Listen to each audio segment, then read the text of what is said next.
بسم اللہ الرحمن الرحیم۔ الحرف ما دل على معنى في غيره ومن ثم احتاج في جزئيته إلى اسم أو فعل۔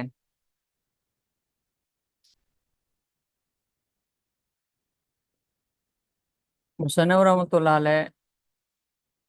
نے اب تک کلمے کی اقسام میں سے اسم اور فعل کو بیان کیے، اور اب یہاں سے کلمے کی تیسری قسم یعنی حرف کو بیان فرما رہے ہیں، اور حرف کی تعریف مصنف رحمۃ اللہ علیہ نے کی ہے ما دل علی معنی فی غیرہ۔ اس تعریف میں جو لفظ فی ہے یہ مصنف کے نزدیک با استعانت کے معنی میں ہے، اور اس کی تقدیری عبارت ہوگی ما دل علی معنی باستعانت غیرہ۔ تو اب حرف کی تعریف یوں ہوگی کہ حرف وہ کلمہ ہے جو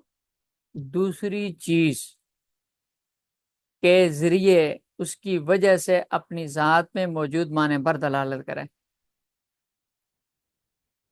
اور یہ تعریف صرف مصنف کے ہاں ہے، دوسرے لوگوں کے نزدیک نہیں ہے، کیونکہ مصنف رحمۃ اللہ علیہ کے نزدیک حرف پر وضع کی تعریف صادق آتی ہے کہ حرف بھی ایک معنی کے لیے وضع کیے ہوئے ہوتے ہیں،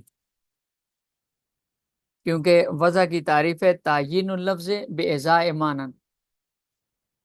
لفظ کو ایک معنی کے مقابلے میں متعین کرنا، اور حروف کے بھی اپنے معنی ہوتے ہیں، ہر حرف کا ایک معنی متعین ہوتا ہے، لہذا وضع کی تعریف اس پر بھی صادق آتی ہے۔ البتہ ان حروف کے جو استعمالی معنی ہیں ان استعمالی معنی میں چونکہ حرف کلمے کا جز بن جاتا ہے تو استعمالی معنی میں کلمے کا جز بننے کے لیے یہ دوسرے کا محتاج ہوتا ہے، اس لیے مصنف رحمۃ اللہ علیہ کے نزدیک فی غیرہ میں فی بمعنی با کے ہے، تو وہ تعریف کرتے ہیں ما دل علی معنی فی باستعانت غیرہ، کہ حرف وہ کلمہ ہے جو اپنے وضعی معنی پر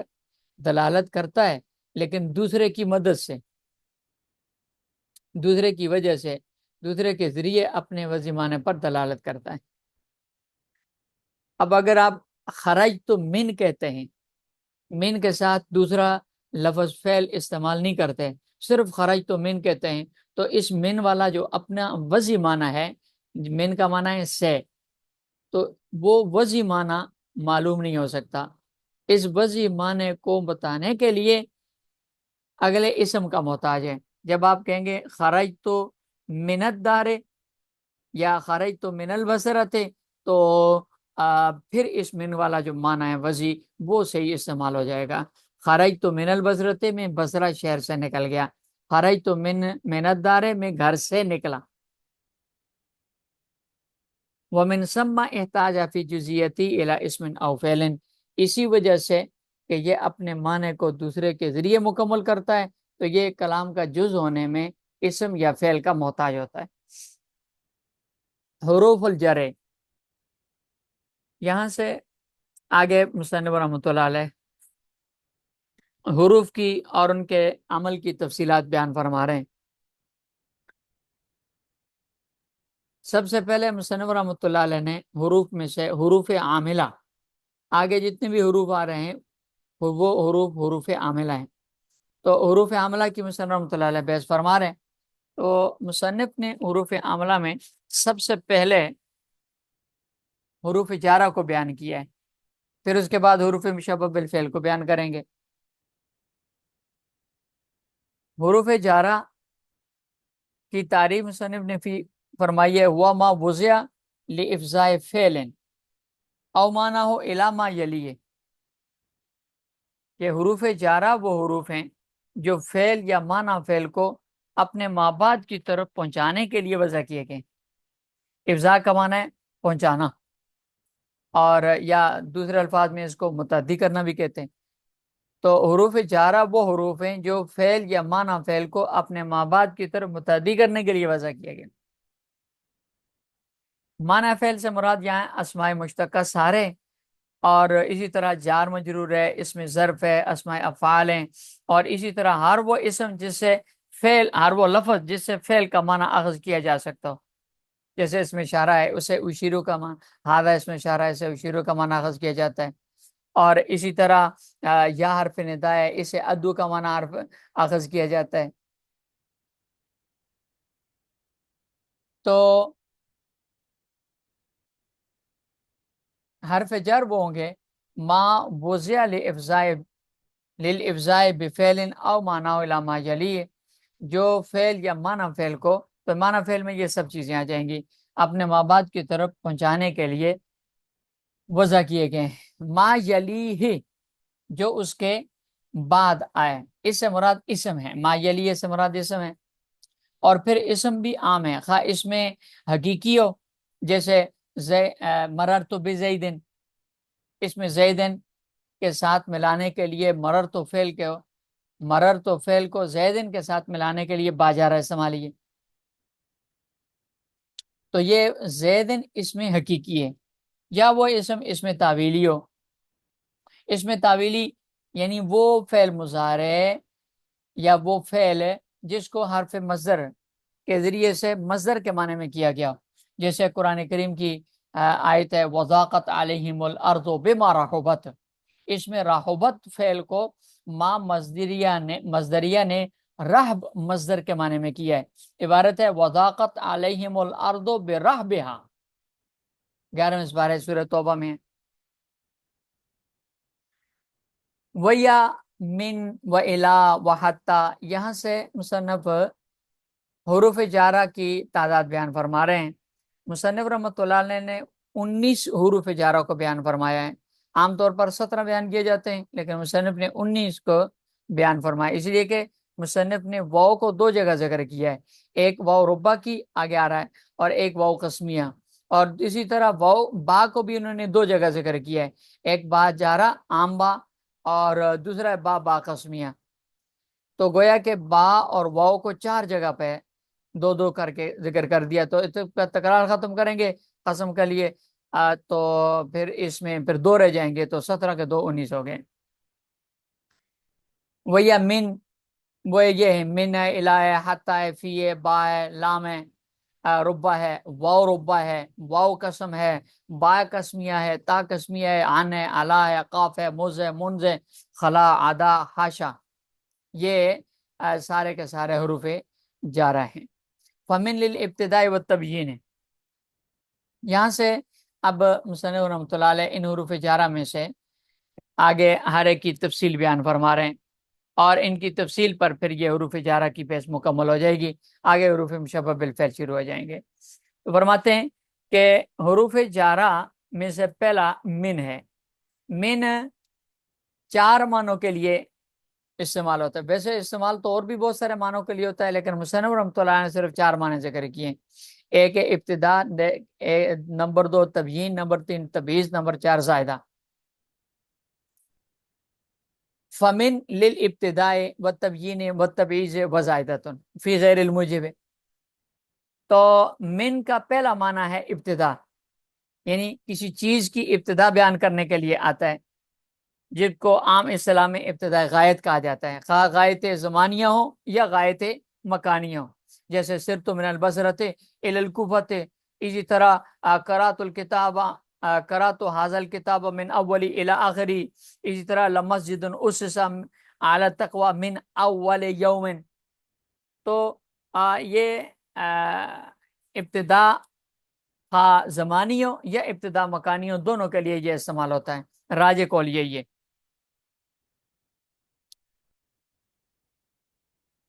من ابتدائیہ کی پہچان یہ ہے کہ اس کے مقابلے میں الہ آتا ہے، یا وہ لفظ، وہ حرف آتا ہے جو الہ کا قائم مقام ہو، الہ کے معنی کا فائدہ دیتا ہو، الہ کی مثال جیسے سرت من البصرۃ الی الکوفۃ، یا خرجت من الدار الی السوق، خرجت من الدار الی المسجد، خرجت من الدار الی المدرسۃ۔ اور دوسرے لفظ کی مثال جیسے اعوذ باللہ من الشیطان الرجیم، اس میں اعوذ باللہ افر من الشیطان الی اللہ، یہاں با جو ہے نا، باللہ کی با، یہ الہ کا معنی دے رہا ہے، افر من الشیطان اور التجئ من الشیطان الی اللہ سبحانہ و تعالی۔ دوسرا معنی ہے وہ تبیین ہے، تبیین یعنی کسی اسم مبہم کی وضاحت کے لیے، خواہ وہ اسم مبہم اسم ظاہر ہو، جیسے فاجتنبوا الرجس من الاوثان، یا من الاوثان من بیانیہ ہے، اور الرجس اسم ظاہر کو بیان فرما کر رہا ہے کہ رجس سے مراد اوثان ہے، یعنی بچوں گندگی سے، یعنی بتوں سے، اور یا وہ اسم مبہم جو ہے وہ ضمیر ہو، جیسے عز من قائل، یہاں من قائل میں جو من ہے یہ من بیان کے لیے، اور اس من بیانے کی پہچان کا طریقہ یہ ہے کہ اس کی جگہ اگر الذی کو رکھا جائے تو معنی میں خرابی کوئی نہیں آتی، اس کی جگہ الذی آ جاتا ہے، جیسے مثلا ان مثالوں کے اندر فاجتنبوا الرجس من الاوثان، اس کی تقدیری عبارت ہے فاجتنبوا الرجس الذی هو الاوثان۔ اور دوسری جو مثال تھی ضمیر والی عز من قائل، تو یہ اس کی تقدیری عبارت ہے یہ عز الذی هو القائل۔ تیسرا معنی ہے وہ تبعیض، کہ من تبعیض کے لیے آتا ہے، یعنی یہ بتانے کے لیے من آتا ہے کہ من کا مجرور اپنے کل کا ایک جز ہے، اپنے بعض کل کا ایک حصہ ہے، بعض حصہ ہے، جیسے اخذت من الدرائم، یا الدرائم یہ کل کا کچھ حصہ ہے، میں نے درائم میں سے کچھ لیا، ماخوذ منوں کا کچھ ہے یہ، اس کی تقدیری عبارت ہے اخذت شیئا من الدرائم۔ اور من تبعیضیہ کی پہچان یہ ہے کہ اس کی جگہ اگر بعضوں کا لفظ ذکر کیا جائے تو عبارت میں کوئی خلل نہیں آتا، جیسے اخذت بعضا من الدرائم۔ اور چوتھا معنی ہے وزائدتن، کہ من کلام میں زائد ہو، زائد ہونے کا مطلب یہ ہوتا ہے کہ اگر کلام سے اس کو حذف بھی کر دیا جائے تو اس میں کسی قسم کی کوئی خرابی لازم نہ آئے، معنی کے اعتبار سے کوئی فرق نہ پڑے، تو اس کو من زائدہ کہا جاتا ہے۔ پھر مصنف رحمۃ اللہ علیہ نے بصریوں کے مذہب کے مطابق من کے زائد ہونے کے لیے دو شرطیں بیان کی ہیں۔ کوفیوں کے نزدیک من کے زائد ہونے کے لیے ان میں سے کوئی چیز بھی شرط نہیں، لیکن مصنف رحمۃ اللہ علیہ نے ذکر کی ہے۔ نمبر 1 وزائدۃ فی غیر الموجب، کہ من جو ہوگا یہ کلام غیر موجب میں زائد ہوگا، اور دوسرا یہ ہے کہ یہ من نکرہ سے پہلے زائد ہوگا، جیسے ما جاءنا من بشیرن ولا نذیرن، اس میں ما جانا ما حرف نفی کی وجہ سے کلام غیر موجب ہے، اور بشیرن نکرہ ہے تو اس سے پہلے من زائد ہو گیا، کلام غیر موجب بھی ہے اور نکرہ بھی ہے۔ حل من خالق غیر اللہ حرف استفہام ہے، اس میں خالق نکرہ سے پہلے من آ گیا، من زائدہ آ گیا۔ تو اسی طرح حال تحس منہم من احد، اس میں احد نکرہ سے پہلے کلام غیر موجب میں من آ گیا، کلام غیر موجب اس لیے کہ حال استفہامی شروع میں۔ تو بصریوں کے نزدیک من کے زائد ہونے کے لیے یہ دو شرطیں ہیں، ایک یہ ہے کہ نکرہ سے پہلے زائد ہو، اور دوسری شرط یہ ہے کہ کلام غیر موجب ہو۔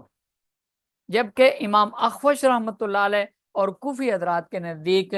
من کے زائد ہونے کے لیے ان میں سے کوئی چیز بھی شرط نہیں ہے، لہذا ان کے نزدیک معرفہ سے پہلے بھی من زائد ہو سکتا ہے،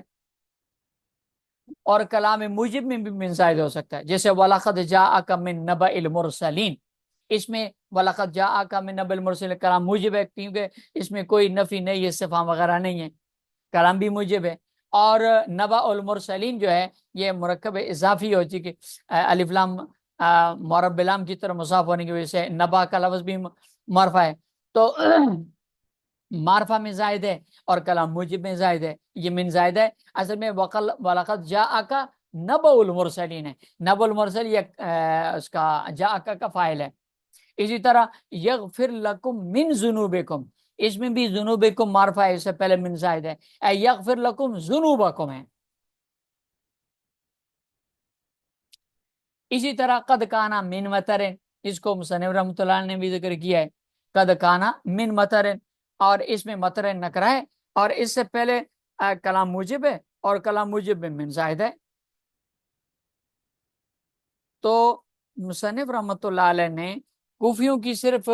یہی مثال ذکر کی ہے اور اس کو رد کیا ہے، اس کا جواب دینے کے لیے اس کو ذکر کیا ہے، باقی جو مثالیں ہیں وہ انہوں نے ذکر نہیں کی، معرفہ والی مثالیں ذکر نہیں کی۔ تو مصنف رحمۃ اللہ علیہ فرماتے ہیں کہ رہا قد کان من مطرن، تو وہ شبہ اس طرح کی دوسری مثالیں متعولن، اس میں تعویل کی گئی ہے، اور تعویل یہ ہے کہ یہ من جو ہے نا، یہ یا تو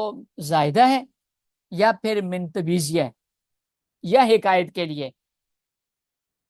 اگر من تبیز کے لیے ہو تو قد کانا من مطرن اصل میں قد کانا بعض مطرن، یا قد کانا شیء من مطرن۔ اسی طرح وَلَقَدْ جَاءَكَ بَعْضُ نَبَإِ الْمُرْسَلِينَ ہے، اور یہ من کا تبیز کے لیے ہونا زیادہ بہتر ہے اس آیت میں، یہ کہ وَلَقَدْ جَاءَكَ نَبَأٌ مِّن نَبَإِ الْمُرْسَلِينَ یہ دوسری آیت کے مطابق بھی ہے، جس میں مِنْهُم مَّن قَصَصْنَاهُمْ عَلَيْكَ وَمِنْهُم مَّن لَّمْ نَقْصُصْهُمْ عَلَيْكَ، کہ بعد انبیاء کے واقعات ہم نے بیان کیا، آپ کے سامنے بعد کے نہیں بیان کیے، یہ اور اس کا معنی ایک ہو جائے گا۔ وَلَقَدْ جَاءَكَ مِن نَبَإِ الْمُرْسَلِينَ بَعْضُ نَبَإِ الْمُرْسَلِينَ، لہذا من تبیز کے لیے ہے، زائد نہیں ہے، لہذا اس آیت سے استدلال نہیں ہو سکتا۔ اور اسی طرح من مطرن، اس میں بھی من زائد ہے، اصل میں وقد کانا مطرن، تو من زائدہ داخل کر دیا گیا، یا پھر یہ بھی تبیز کے لیے شیئن کے معنی میں ہوگا، من مطرن ہوگا۔ وَإِلَى لِلْإِنْتِهَاءِ، حروف جارہ میں سے دوسرا حرف جار ہے الا۔ الا انتہائی غائط کے لیے استعمال ہوتا ہے۔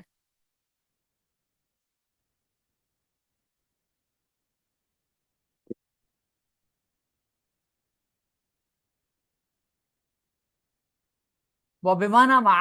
قلیلا وحتی کذالک، مصنف رحمۃ اللہ علیہ نے حروف جارہ میں سے الا کے دو معنی یہاں بیان فرمائے ہیں۔ ایک یہ کہ الا انتہائی غائط کے لیے آتا ہے، یعنی کسی فعل کی انتہا اور اختتام کو بیان کرنے کے لیے آتا ہے، خواہ غائط زمانی ہو یا غائط مکانی ہو، جیسے سبحان الذی اسری بعبدہ من المسجد الحرام الی المسجد الاقصی۔ اسی طرح ثم اتم الصیام الی اللیل، سبحان الذی اسری بعبدہ من المسجد الحرام الی المسجد الاقصی، یہ غائط مکانی ہے، اور اتم الصیام الی اللیل یہ غائط زمانی ہے۔ دوسرا معنی الا کا ہے، الا بمعنی مع۔ مصنف رحمۃ اللہ فرماتے ہیں کہ جب الا مع کے معنی میں ہوگا تو قلیلاً یہ کم استعمال ہوتا ہے، یعنی الا بمعنی مع کبھی کبھار استعمال ہوتا ہے، جیسے لا تاکلوا اموالکم الی اموالکم، یہاں الا مع کے معنی میں اے لا تاکلوا اموالکم مع اموالکم، یا فغسلوا وجوہکم وایدیکم الی المرافق، الی بمعنی مع کے بعد ائمہ کے نزدیک، اکثر ائمہ کے نزدیک، امام ظفر رحمۃ اللہ علیہ کے برخلاف مع کیا کہتے ہیں اس کو، مال مرافع ہے۔ اور وارجلکم الی الکعبین، یا الی مع کے معنی میں اے مع الکعبین ہے۔ تو مع کا الی کا مع کے معنی میں استعمال ہونا یہ اگرچہ قلیل ہے، لیکن یہ ہے کہ یہ الی بمعنی مع استعمال ہونا نص سے ثابت ہے۔ وبما معنی کریں وحتی کذالک وبمعنی مع کثیرا، تیسرا حرف جر ہے حتی، اس کے دو معنی مصنف رحمۃ اللہ علیہ نے بیان فرمائے ہیں، ایک ہے کہ حتی انتہائی غائط کے لیے آتا ہے، اور اسی طرح حتی مع کے معنی میں بھی استعمال ہوتا ہے۔ اصل میں حتی کی تین قسمیں ہیں، حتی حرف جر بھی ہوتا ہے، حتی حرف عطف بھی ہوتا ہے، حتی استنافیہ بھی ہوتا ہے. دو چیزوں کی مثالیں انشاءاللہ آگے حروف استناف اور حروف عطف میں آئیں گی. یہاں صرف حروف جارہ کے اعتبار سے بیان کیے ہیں، اور حروف جارہ کے اعتبار سے پھر حتی کے دو معنی انہوں نے ذکر فرمائے انتہائی غائب کے لیے. جیسے حتی مطلع الفجر، مطلع الفجر، حتی مطلع الفجر، سلام ہی حتی مطلع الفجر، کہ یہ رات سلامتی والی ہے یہاں تک کہ سورج طلوع ہو جائے. اس رات کی برکتیں صبح کے طلوع ہونے تک مسلسل برقرار رہتی. اور دوسرا ہے بے معنی مع کے معنی میں آتا ہے، لیکن مع کے معنی میں آنے کے لیے مصنف رحمۃ اللہ فرماتے ہیں کثیرن، بکثرت استعمال ہوتا ہے. جیسے اکلت السمکۃ حتی رأسا، اصل میں اکلت السمکۃ مع رأسا.